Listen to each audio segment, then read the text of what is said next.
하나님의 말씀은 고린도후서 3장 6절 말씀을 제가 봉독하겠습니다. 저가 또 우리로 새 언약의 일꾼 되기에 만족해 하셨으니 어문으로 하지 아니하고 오직 영으로 함이니 어문은 죽이는 것이요 영은 살리는 것임이니라. 아멘.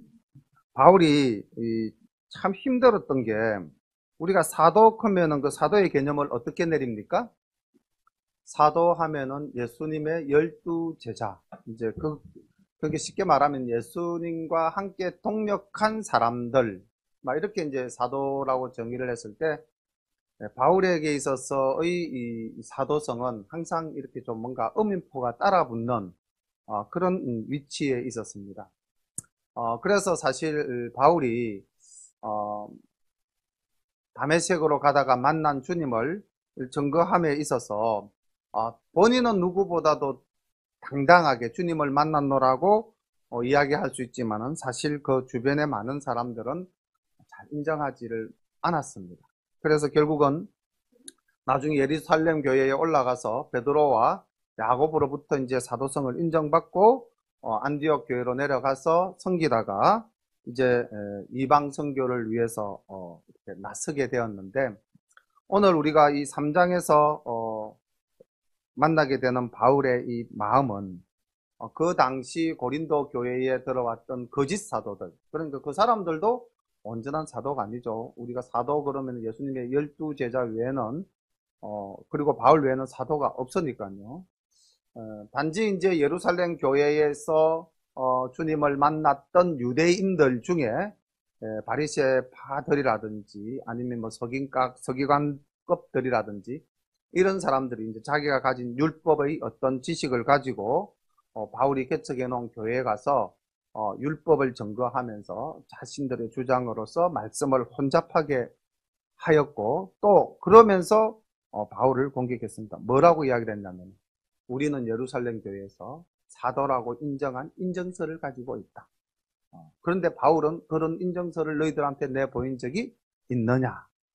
그 이제 인정서가 추천서입니다. 당시에는 원캉 이제 이렇게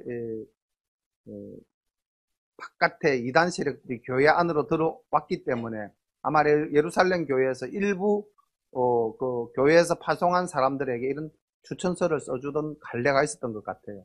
그럼 지금 고린도 교회에 온 사람들도 과연 예루살렘 교회에서 추천서를 받아 가지고 온 사람들일까? 아니면은 자기들이 임의로 추천서를 만들어서 가지고 온 사람들일까? 미루어 볼 때 예루살렘 교회에서 공식적으로 파송한 사람은 아닌 것임에 틀림이 없습니다. 왜냐하면은 예루살렘 교회는 이미 사도 바울을 사도로 인정을 하고 그 다음 예루살렘 종교회의에서 바울이 이방 선교를 함에 있어서 뭐 할례라든지 율법의 준수 문제들은 이미 다 해결을 해 두었거든요.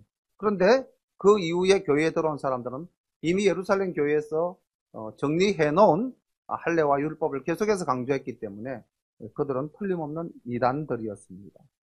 그래서 그 이단들이 이제 추천서를 가지고 와서 바울을 공격했기 때문에 거기에 대한 바울의 항변이 이제 언급이 되어지고 있습니다. 1절부터 9절까지의 말씀을 5절까지의 말씀을 보겠습니다. 우리가 다시 자천하기를 시작하겠느냐? 우리가 어찌 어떤 사람처럼 청거서를 너희에게 붙이거나 혹 너희에게 막거나 할 필요가 있느냐? 너희가 우리의 편지라. 우리 마음에 썼고 뭇 사람이 알고 읽는 바라. 너희는 우리로 말미암아 나타난 그리스도의 편지니 이는 먹으로 쓴 것이 아니요 오직 살아계신 하나님의 영으로 한 것이며 또 돌비에 쓴 것이 아니요 오직 육의 신비에 한 것이라. 우리가 그리스도로 말미암아 하나님을 향하여 이 같은 확신이 있으니 우리가 무슨 일이든지 우리에게서 난 것 같이 생각하여 스스로 만족할 것이 아니니 우리의 만족은 오직 하나님께로서 났느니라. 이제 여기서 자천서, 천거서 이런 말들이 나오고 있는데, 나는 그거 필요 없다는 겁니다. 나의 사도됨은 누가 제일 잘 안다? 고린도 교인 너희들이 가장 잘 알고 있지 않느냐, 이제 이렇게 이야기를 합니다. 그러니까 이제 물론 당연히 예수님이 사도 바울의 그 사도성을 충분히 네가 나를 핍박하느냐 하면서 너는 나의 이름을 이방인에게 증거할 자다, 당연히 사도로 이렇게 삼아서 보내주셨죠. 그런데 지금 이 고린도 교회에서의 문제 가운데서 나의 사도성을 주님이 인정하시기보다는 이제 회심하고 돌아오는 고린도 교인들을 향해서 이렇게 이야기해요. 너희가 나를 사도라고 인정할 수 있는 추천서다. 그러니까 사실 바울이 이 고린도 교인들을 얼마나 사랑했는지 알 수가 있죠. 그죠? 그렇게 자기를 배신하고 자기를 힘들게 했지만은 너는 나의 편지다. 또 더 나아가서 너는 그리스도의 편지. 자, 우리 편지라고 하면은 어떤 내용이 그 속에 들어가 있을까요? 통상 편지라고 하면은 보내는 사람의 생각이나 하고 싶은 말들이 그 편지 속에 들어가 있겠죠. 그리고 그 편지를 받아본 사람은, 만약에 편지를 받아본 사람이라면은 그 보낸 사람의 뜻과 생각을 우리가 또 존중해야 될 줄로 믿습니다. 그렇다면은 고린도 교인들이 그리스도의 편지라고 만약에 이렇게 바울로부터 인정을 받을 수 있는 위치에 서게 되려면은 또 오늘날 그 그리스도의 편지라는 말을 우리가 일반 교회에서 설교하면서 우리로 하여금 그리스도의 편지다 라고 이렇게 또 자긍심을 가지고 신앙생활을 할 수 있게끔 한다고 한다면은 우리가 그리스도의 편지가 되기 위해서는 어떤 결단을 해야 될까요? 편지는 주님께서, 그리스도의 편지니까 주님께서 누구에게? 이 세상의 모든 사람들에게 보내는 말씀의 메시지잖아요. 그걸 누구를 통해서? 우리를 통해서. 그러니까 오전에 말씀드렸던 그리스도의 향기나 또 오늘 오후에 그 바울이 이야기하는 그리스도의 편지나 사실은 우리에게 요구하는 바가 있죠. 향기라면은 복음을 전해서 믿지 않는 자들을 구원해낼 만큼의 그런 향기를 우리가 나타내야 될 거 아니겠습니까? 편지라면은 어떻습니까? 우리가 하나님의 뜻을, 예수 그리스도의 뜻을 가장 잘 전달해야 되지 않겠습니까? 그리고 그 편지의 내용은 우리가 임의로 만들어낸 것이 아니라 오직 복음만이 증거되어져야 될 것입니다. 그래서 우리가 혹시 이 복음을 증거할 때에, 편지로서의 기능을, 사명을 감당할 때에 우리가 나의 생각이라든지 나의 감정을 그 속에 집어넣어서는 안 될 것 아니겠습니까? 그리고 우리가 그리스도의 편지라면은 오직 누구의 뜻에 충실해야 됩니까? 그 편지를 보내신 그리스도의 뜻에 충실해야 될 것 아니겠습니까? 그러니까 결국은 우리가 그리스도의 향기가 되고 우리가 그리스도의 편지가 되려고 한다면은 우리라는 존재는 숨겨지고 누구만 나타나야 됩니까? 그리스도, 예수님만 나타나야 되는 것이 바울이 지금 우리에게 요구하고 있는 것이죠. 그래서 바울은 5절에 이렇게 이야기하고 있지 않습니까? 우리가 무슨 일이든지 또 우리에게 난 것 같이 생각하여 스스로 만족할 것이 아니니 우리의 만족은 오직 하나님께로서 났느니라. 그러니까 우리가 복음을 증거하면서 하나님의 은혜를 나타낸다면 그것이 우리의 힘으로 인합니다? 아니면 하나님의 은혜로 인합니다? 오직 모든 영광은 하나님께 올려드리는 것이 옳다는 거죠. 그래서 바울은 늘 이렇게 이야기했죠. 나의 나된 것은 나의 능력이 아니라 오직 하나님의 은혜다. 그렇다면은 오늘 우리도 그런 바울을 본받아서 그리스도의 향기와 그리스도의 편지가 되어야 될 것이고, 이를 통해서 나를 드러내는 것이 아니라 하나님의 영광을 드러내는 우리 모두가 되어야 될 줄로 믿습니다. 6절부터 9절까지 이야기는 이제 새 언약의 일꾼이라는 말씀으로 증거하고 있습니다. 저가 또 우리로 새 언약의 일꾼 되기에 만족해 하셨으니 어문으로 하지 아니하고 오직 영으로 함이니 어문은 죽이는 것이요 영은 살리는 것임이니라. 돌에 써서 새긴 죽게 하는 어문의 직분도 영광이 있어 이스라엘 자손들이 모세의 얼굴의 없어질 영광을 인하여 그 얼굴을 주목하지 못하였거든. 하물며 영의 직분이 더욱 영광이 있지 아니하겠느냐. 정죄의 직분도 영광이 있은즉 의의 직분은 영광이 더욱 넘치리라. 무슨 말씀인지 이해가 가십니까? 이게 이제 영의 직분 그리고 어문의 직분 이렇게 나오는데, 이 어문이라는 것은 문자에 의거하다 이런 의미죠. 그죠? 문자에 의거하다.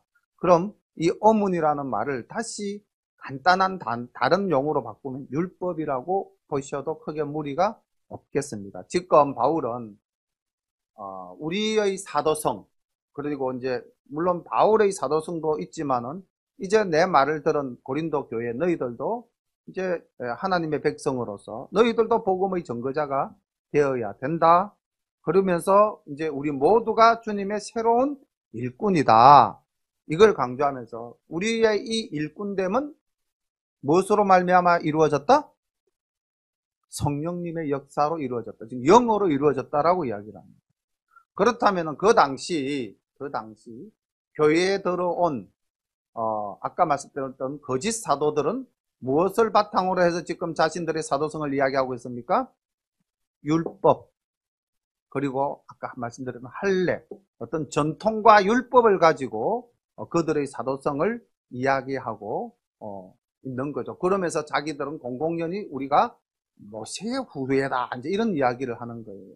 그래서 바울이 여기서 이제 우리는 구약의 율법에 의해서가 아니라 누구로 말미암아? 그리스도 예수로 말미암아 주님의 일꾼 되었다. 그리고 우리가 이제 증거해야 될 것은 형식적인 할례라든지 아니면은 율법이 아니라 그리스도의 복음이라는 것입니다. 그래서 그 율법은 하나님께서 어디에다가 새겨주셨다? 십계명 돌에다가 새겨주셨다. 그런데 오늘날 우리 복음의 파수꾼된 복음의 전파자된 우리에게는 하나님께서 성령으로서 어디에 말씀을 심어주셨다? 우리의 마음판에 새겨주셨다. 지금 그 이야기를 하는 것입니다.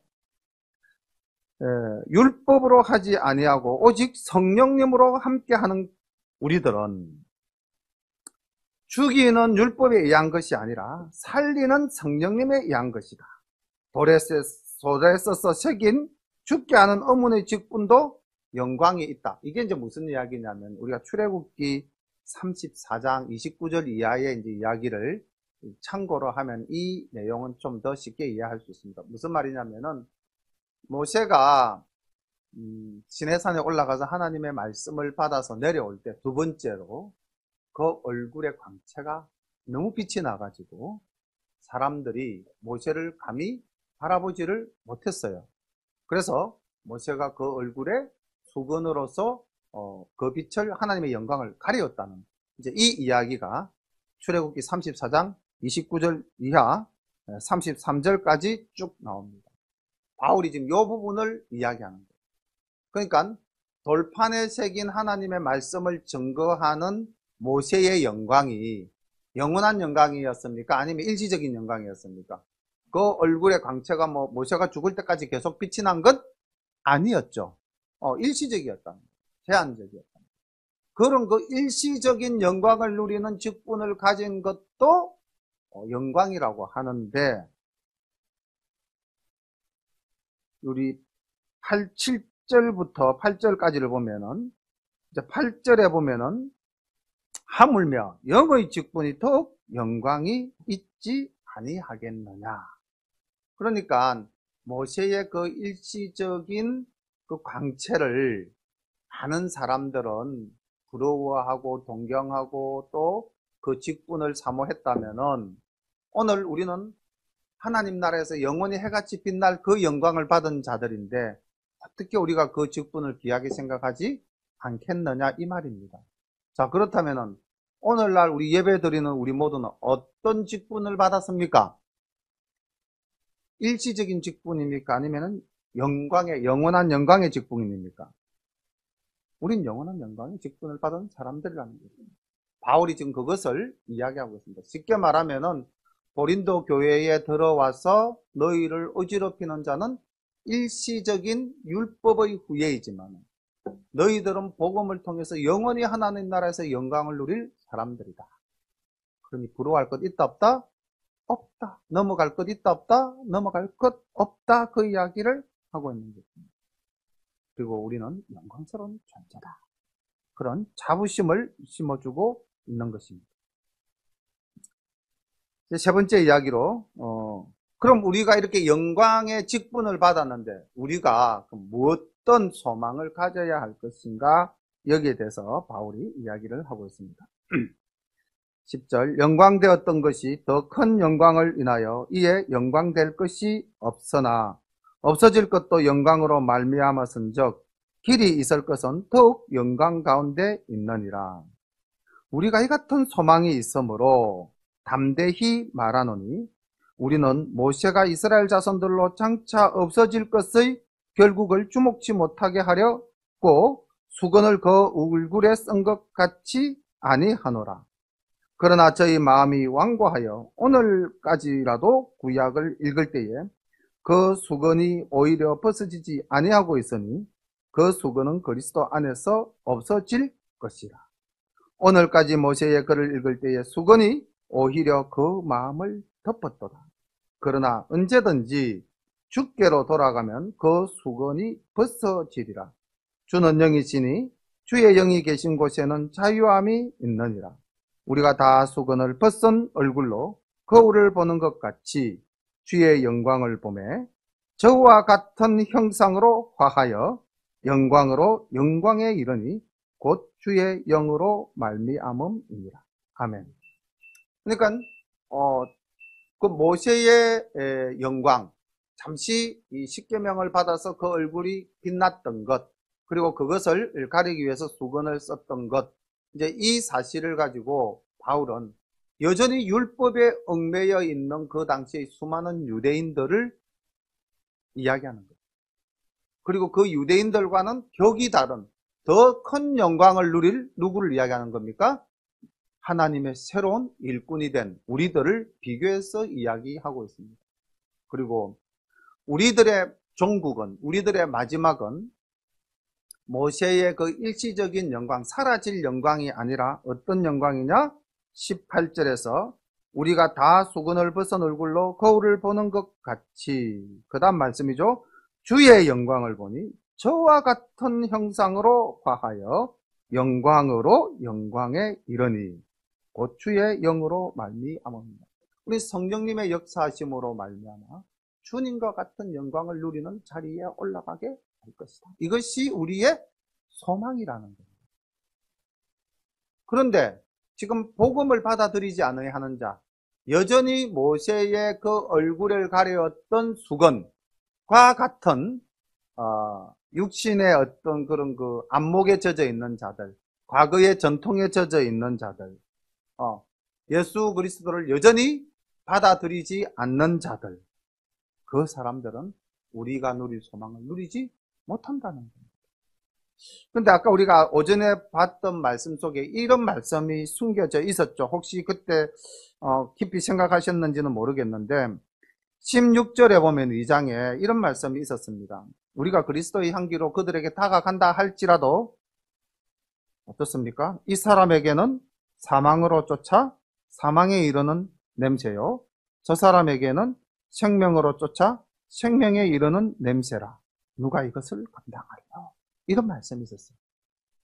다시 말하면 우리가 그리스도의 향기로, 우리가 그리스도의 편지로 향기를 전하고 주님의 뜻을 전한다 하더라도 어떻습니까? 모든 사람들 그걸 다 받아들인다? 아니면 받지 못하는 자가 있다?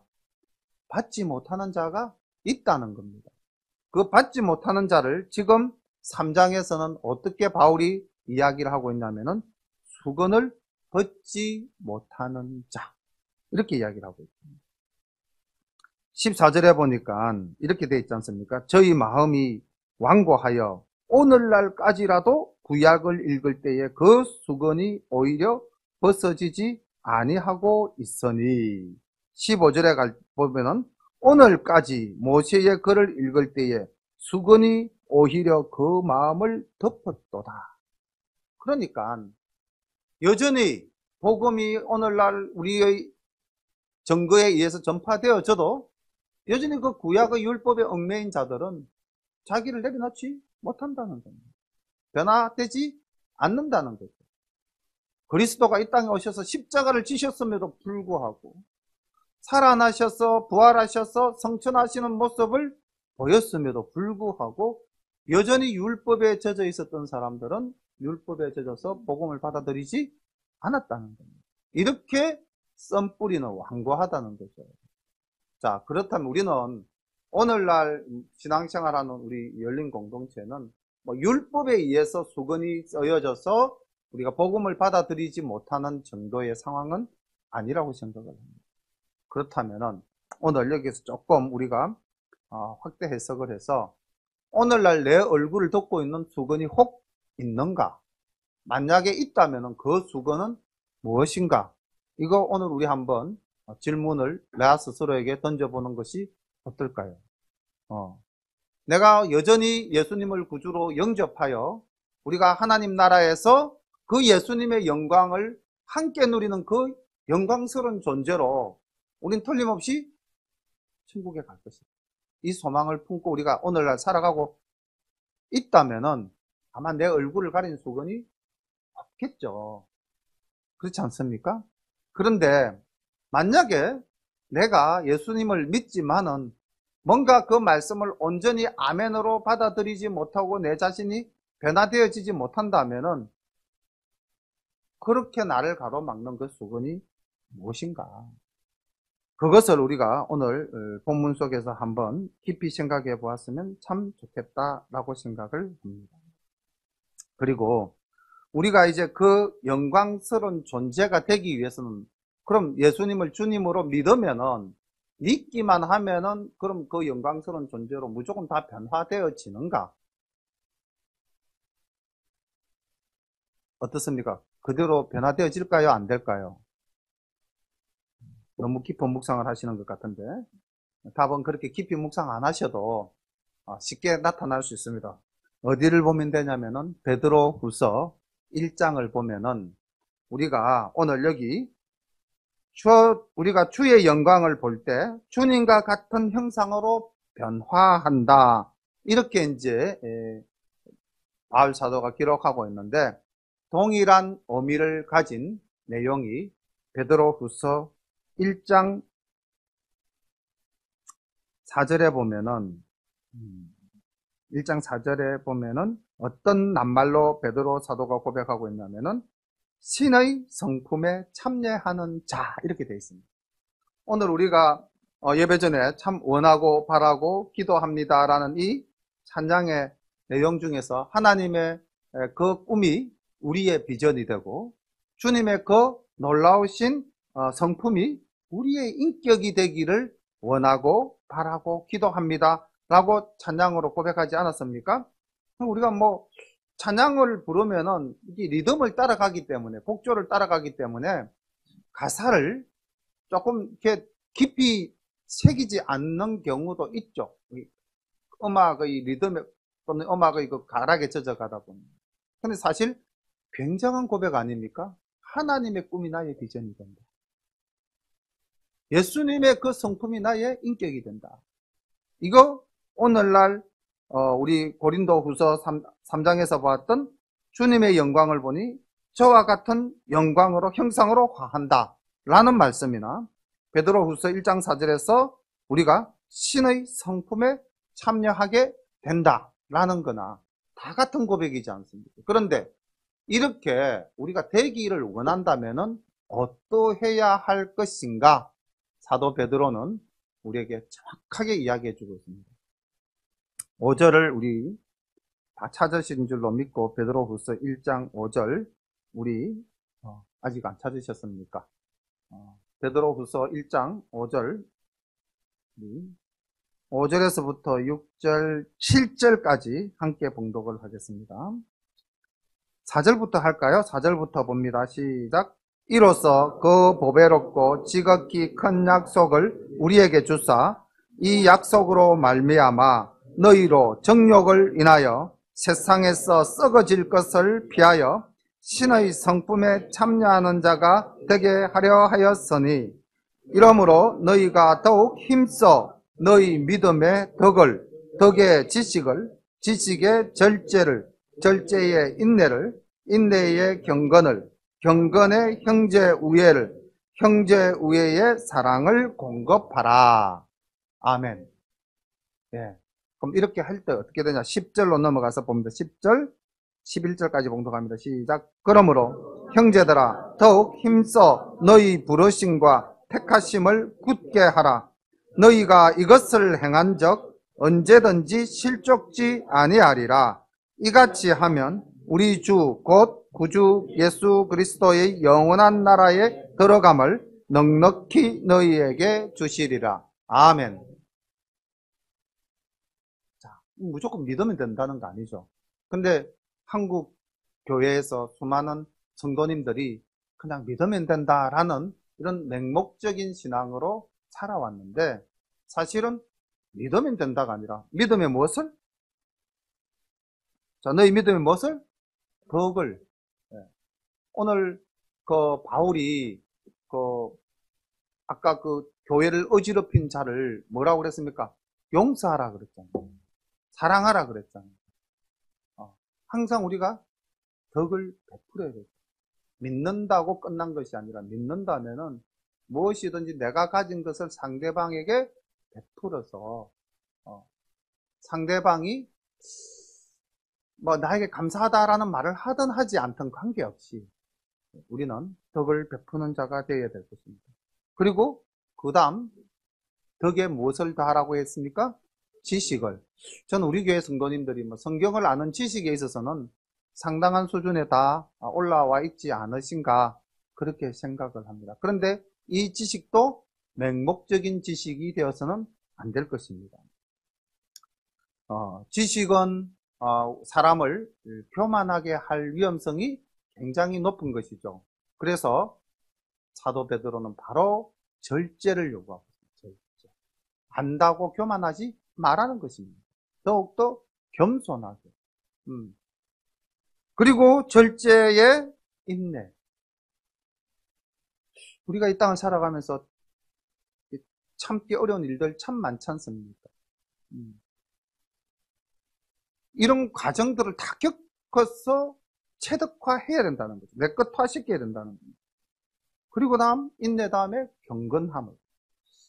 우리가 예배를 얼마나 경건하게 드리는가, 또 우리가 하나님 앞에서 얼마나 하나님을 경건함으로 대하는가, 이런 것도 우리가 늘 생각해 봐야 되죠.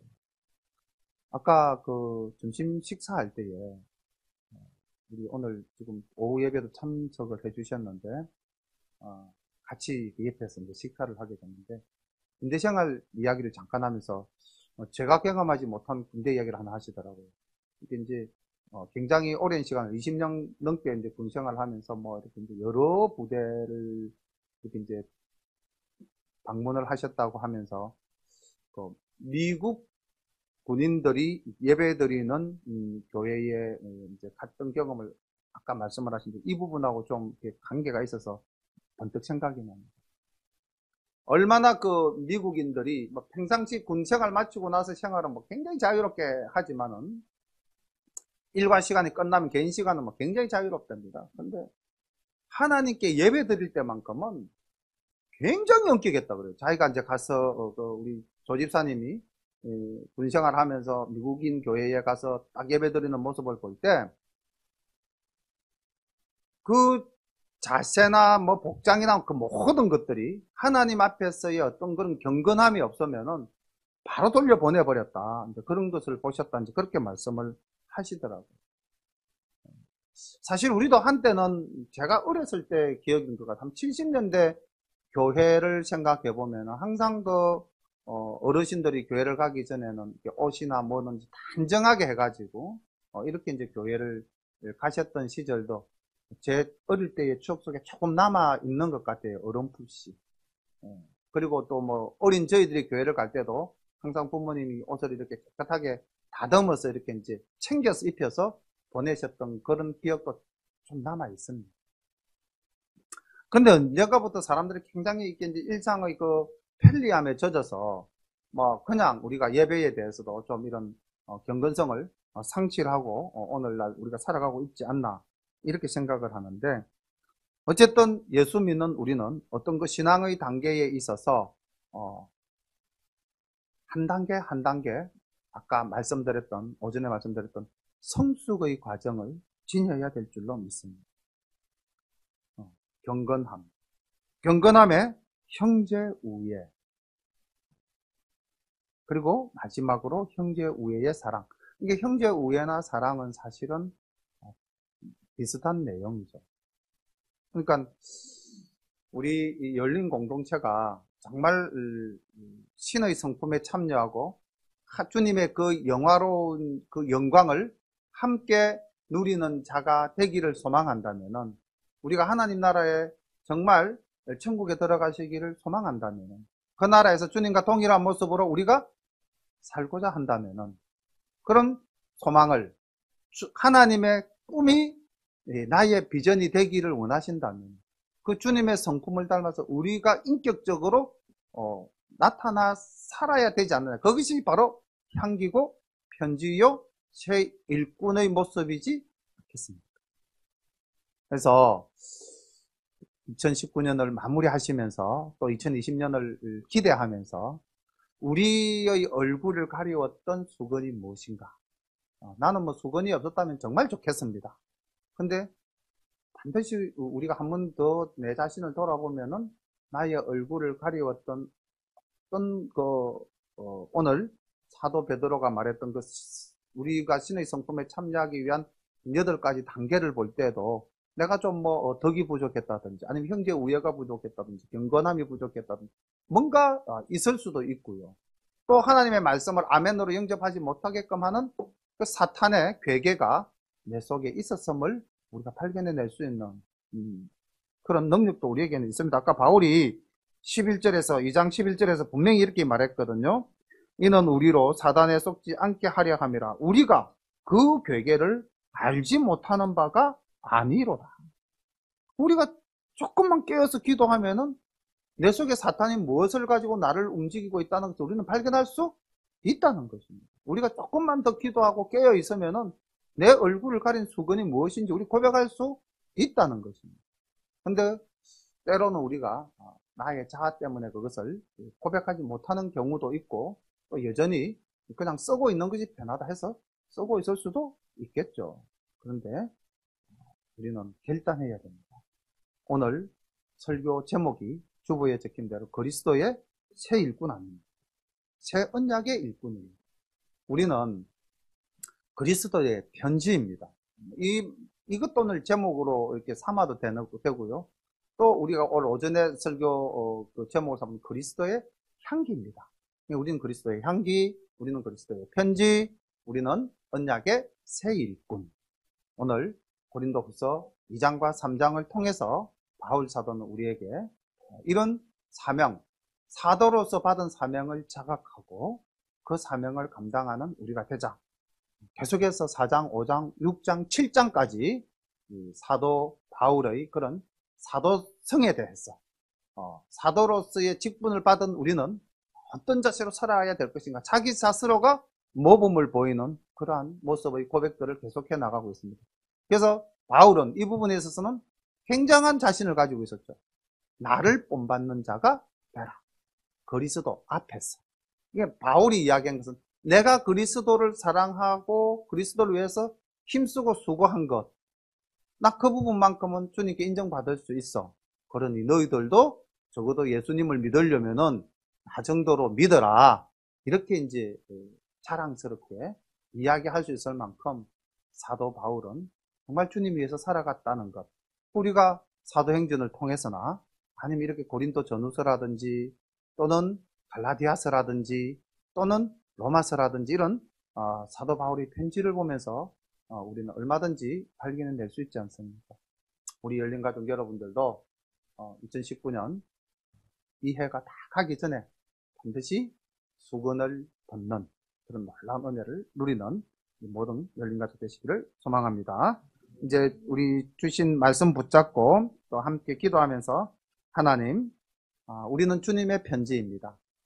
우리의 생각이나 우리의 뜻이 이 편지 속에는 나타나면 안 되겠죠. 오직 주님의 뜻만 나타나게 하옵소서. 그런 우리가 될 수 있도록 주님, 우리가 정말 하나님의 그 영광스러운 모습을 우리 속에서 나타낼 수 있도록 인도하여 주옵소서. 우리 오늘 주신 말씀 붙잡고 기도하신 후에 주님 가르쳐 주신 기도로 예배를 마치겠습니다. 기도드립니다. 사랑의 아버지 하나님, 은혜를 감사드립니다.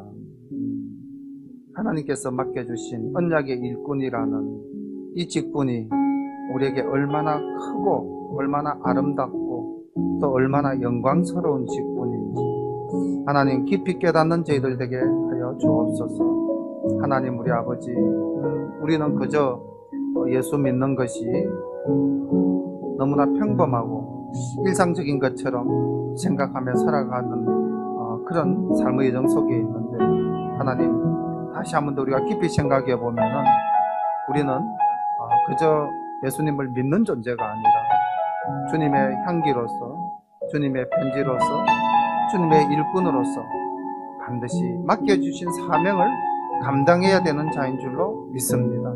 하나님께서 우리에게 달란트를 주셨는데 그 달란트를 남기지 못하고 땅에 파묻는 어리석은 자가 되지 않도록 인도하옵소서. 그래야 하나님 아버지, 정말로 우리가 주를 위해서 힘써 섬길 때에 우리의 또 성품이 나날이 말씀 안에서 새로워져 갈 때에 하나님, 나중에 하나님 나라에서 주님과 함께 영광스러운 모습으로 주님의 영원한 나라에 가게 될 줄로 믿습니다. 오늘 우리 열린교회 사랑하는 우리의 공동체 가족들이, 또 우리의 동력자들이 하나님 은혜 안에서 이 맡겨진 사명을 다 감당할 수 있도록 인도하옵시고, 우리 자신이 변화되어지는 놀라운 은혜의 시간들을 체험할 수 있도록 인도하옵소서. 주님께서 함께하여 주시며 말씀으로 위로해 주시고 변화시켜 주실 것을 믿고 감사드리며 이 모든 말씀 예수님의 이름으로 기도드리옵나이다. 아멘.